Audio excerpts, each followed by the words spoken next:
When we get ready for climbing objectives that pull us out of our comfort zones, what role does systems training, working on technical systems, play in our preparation?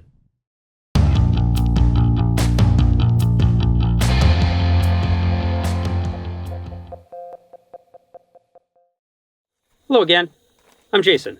When I was new to technical climbing, partly just out of the love of climbing, but partly out of self-awareness, I used to practice building anchor systems. I worked on rope anchors and extended anchors and standard sport climbing anchors. It didn't really matter. And then as my climbing progressed, each time I learned a new anchor setup that I found to be useful, I would spend some time studying not just how to make it, but the common ways to mess up that anchor. When I started going on climbing expeditions, I would work on, say, a common crevasse rescue system to be understood and shared across the team so that we would all be on the same page. Now, my kids work on things like anchor building, and they just did a crevasse rescue video with me, even though they are still too small to take on a glacier, at least for my family's risk tolerance, since they would be too small to hold a crevasse fall by an adult. We are probably all familiar with cardiovascular endurance training. We are probably all aware of various strength training protocols, and some of us probably tailor both of those to our preferred genre of climbing. And when it comes to expeditions, I see people practicing various rescue systems all the time.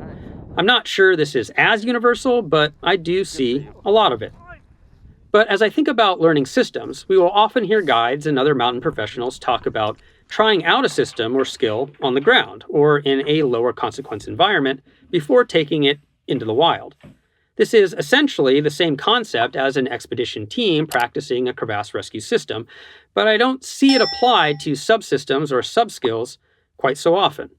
For example, when my boys started climbing on their own, they started to practice not letting go of the brake strand by hauling themselves up a short top rope at home. Or before they started sport lead, they awkwardly and then improved at clipping by simply clipping draws.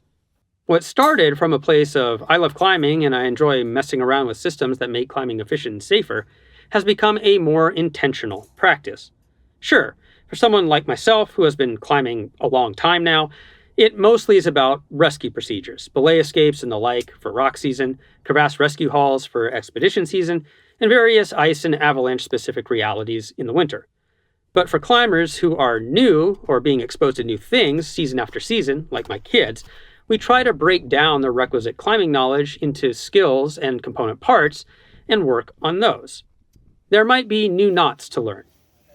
There might be new anchor types. There might be entire systems. My point is that practicing these things takes time and therefore, at least for us, has to be consciously built into our preparation schedules. So we often have a cardiovascular training, strength training, and skills training plan for a specific type of climb for the few months of preparation going into a coming season. Not everyone has to be as purposeful as we are. A lot of my attention to this is because I have very young climbers as climbing partners. But I don't think it would hurt to put aside time in our training to work on perishable skills or follow the expert advice of practicing new systems in low-consequence environments.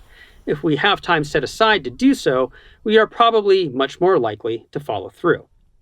How does practice play a role in your approach to acquiring new knowledge and skills? Tell us about it in the comments. Thanks for watching this video. Please like, subscribe, and share if you want to support us. For more information, you can go to our website at www.shortguysbetaworks.com. You can watch a video around one of the things I mentioned, escaping the belay, this time when using terrain and quick rope anchors, or you can check out our entire rock climbing safety series to get into maybe a few more of those skills that might be perishable from lack of use. We'll see you next week and keep on getting more out of that big outside.